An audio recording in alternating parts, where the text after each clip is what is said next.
Hi everyone, my name is Jong and I'm the CEO of Timewax. Welcome to my Data Talks session.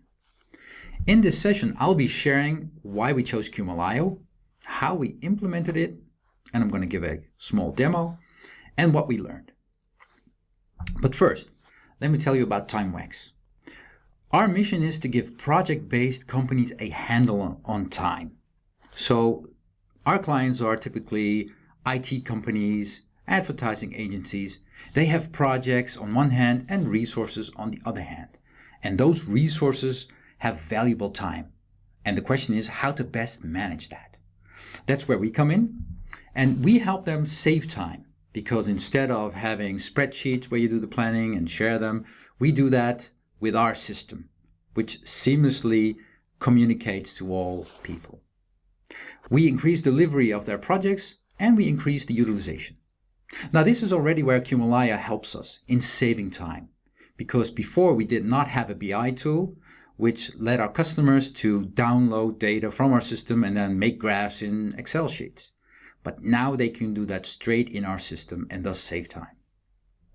How we do it is that we want to deliver a product with strong focus on user experience, best user experience, and also apply industry best practices. Also, here is where Cumulio helps us out, because we seamlessly integrated Cumulio in our product so that the customers have a single user experience. So we deliver project and resource planning software. We do that as a SaaS company, software as a service. Okay, let's head over to part one. Why did we choose Cumulio? When we started out to explore a business intelligence tool, we actually built our own prototype in Google Data Studio. We were already using that for ourselves, and we thought, hey, let's try an experiment with Google Data Studio. But we found some problems with that, and that made us look in the market for a better BI tool. And there's basically three main points why we chose Cumulio, or knockout criteria, if you will. The first one is that we needed to have a solution that we could embed in the front end. This is where we already found a problem with our prototype in Google Data Studio. Because it's in Google, you need to log in there. There was no way to integrate it into our own front end of our product. Because we find it very important that the client has a single user experience. And we thought it was a no-go area where they use our product and then they have to log in into another tool, like Google Data Studio in this case. And we also want our customers to have the feeling that it is our product. It's a single user experience. It's our product. So we do not want any branding or things in there. Second reason is we have a system to apply internal access rights. So when customers, over at our customer sites, we have like project managers and resource managers and team leads and employees. And depending on their role, they have certain access rights. Not all of them should be allowed to use dashboards. And not all of them should be allowed to use all available dashboards. So that's a constraint. We should be able to assign dashboards. And we should also be able to apply data filtering. Because if you are a project manager, maybe you're only allowed to see the data of your own projects. Or maybe you're only allowed to see the data of your department, only the projects of your department, but not the projects of another department. So this was very important for us, that to have a system and a BI tool that can be integrated with our internal access rights. Also, with our prototype in Google Data Studio, that is where we immediately ran into problems. Because to make that work, we ended up in making multiple dashboards for basically the same dashboard, and also creating multiple data sets. And the third point, the third knockout criterion, very important, is we did not want to have any extra management. So like I said, with the Google Data Studio experiment, we found that we had to create multiple dashboards, multiple data sets, and you also have the extra user management. It basically was for us a no-go to tell the client, hey, you need to use this BI tool and you need to do the user management in that system yourself, besides the user management in our system. So that was very important, not only from the client perspective, that they don't have to do any extra user management, but also, of course, for ourselves. We are a SaaS company. We have a one-to-many delivery model. And if we have to maintain like data sets and dashboards for each client separately, that is not working in our business model. We have to basically maintain a single dashboard and be able to adjust it and then roll it out to all the users and all the clients. So these were the three main reasons why we chose Cumulio. We see Cumulio as a very lean and mean system with which you can integrate. We looked at other systems and we found that they were sometimes, they involved to have separate servers, database servers, application servers. So that would also have an effect on our infrastructure. And what we like about Cumulio is that it's very lean and mean, doesn't need extra things in our infrastructure. We just integrate it, refer to the dashboards that are hosted by Cumulio, but can be integrated with the data from the databases from our clients. So that's why we chose Cumulio. Three things: seamlessly embedded in the front end, being able to apply internal access rights, and having no extra management, user management, or infrastructure component. So how did we implement it? Well, we were also very fortunate that Cumulio helped us out. They delivered also some technical expertise who also helped us in making things. But the main thing, the main concept is they have this plug-in broker. And what we specifically liked about that, this made it for us very lean and mean, because we have each client in our infrastructure has their own database. And with this plugin broker functionality, we were able to, if on the left side in the screenshot, you can see here that we have the dashboards. Then we connect to Cumulio by means of the plugin broker, and based on the user that is using the dashboard, it passes on the identification of the user to the plugin broker, and that determines which client database needs to be used. So that's very efficient, because we only have this one broker in place, one single point of access from the clients, and then it refers to the right database. And also in this scheme, what is also applied is the internal access rights. So we can actually say before we when a client opens a dashboard, from that point on, we can also apply the data security, pass it on to the plugin broker, and then that makes sure that you get the right data and the user does not get extra data, for example, that the user is not allowed to see. Now, I think this is best illustrated to just show how it works. So let me go over.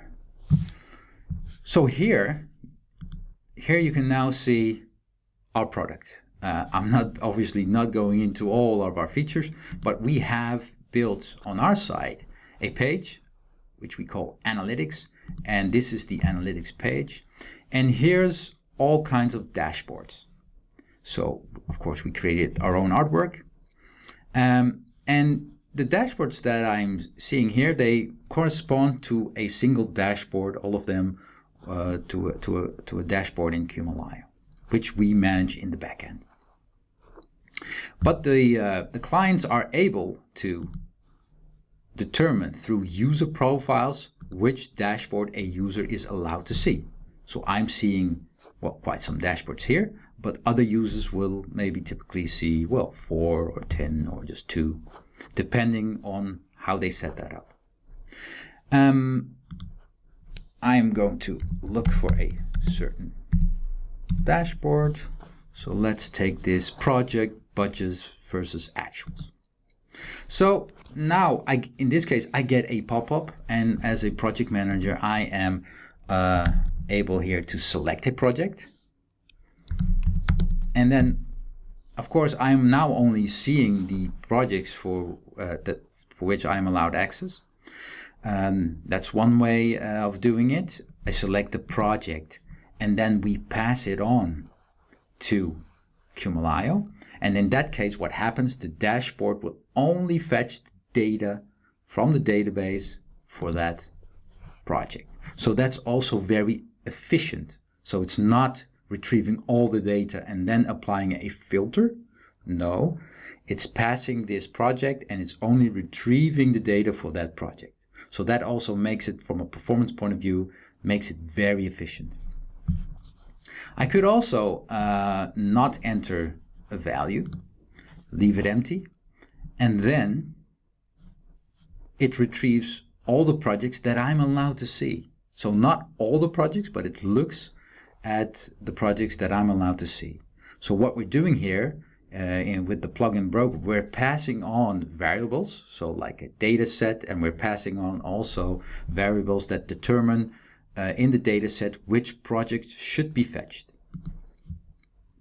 And well, so these are all the projects that I'm allowed to see. And then I can also start filtering down here. So this is the dashboard itself. I'm not going to go into that, but this is just to illustrate, well, how we integrated a Cumulio dashboard into our own product. So now what we learned from the implementation with Cumulio. There's 4 things I'd like to discuss. I want to talk about real-time data, the use of formulas in data sets, simplicity, and managing things centrally. When we started out, we built the data sets, and they were referring to the operational tables in the client databases. Because what we wanted to do is really provide real-time data to the end user. But turned out that that had a negative impact on the performance.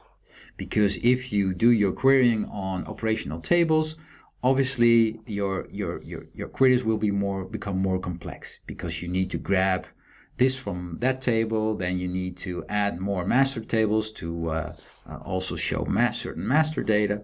So these queries become complex, and they will run the performance down. So at a certain point, we said, okay, that's a no-go area, because we really want our users to be able to use the dashboards really fast. Like you just saw, it's very snappy. So we decided to not do the querying on the operational tables, and we made our own materialized views, as we call them. So basically separate tables that holds the data in a different way, also holds it redundantly. Because in operational tables, you would never store like master data of a project in a planning table. You would never do that. That's simply something you can retrieve in the master data table. But when you are in a BI environment, you want to have it all redundant in the same table, because this will increase performance. So performance was very important. As you saw, it was very snappy. And what we do now is that we update those tables every night. So that means that our customers, during the day, they will always look at data that was created in the nightly batch, which turns out isn't really a problem at all. Because in our field, looking at project performance, a day not having the data of today's day, that's basically what we're talking about, isn't really a problem. Formulas. You can do formulas in data sets, but you can also decide to do that in your own backend. So in our case, we already had these extra tables where we store data redundant. And a cool feature, of course, in Cumulio in the datasets is that you can make formulas to sort of do summation of fields or other kinds of formulas. But in our case, we thought, well, because we already have this redundant data in our system, in the database itself, let's do all the formulas there. Because otherwise, if you have formulas in different data sets, because the number of data sets will grow through time in Cumulio, if you then need to make adjustments, you have to do that in several data sets. And if you do it in your own backend, there's just one place, and those formulas, those extra fields, they just are retrieved in the data sets. So that is something that we would definitely recommend. Third option, prevent dashboard with many graphs. I think when you're working with Cumulio and when you start creating these dashboards, it's very tempting to make all kinds of insights. And when you really let yourself go, you turn out to have a dashboard with like 50 graphs, and you have to scroll down for like a minute before you've ended your before you're at the end of your dashboard. Don't do that, because you are going to create a dashboard that will not relate to all the users. You have to think of your users. In our case, we have project managers. They have a different need than senior management, and they on their turn have a different need than resource managers. So think of your users. Create multiple dashboards. I mean, they're for free. It's not like they cost anything. So create multiple dashboards for multiple user personas, for multiple purposes. And then, well, in our case, as you saw, we have a system to assign dashboards to user roles, and then they get exactly the things that they need. So don't overdo it, and keep them simple.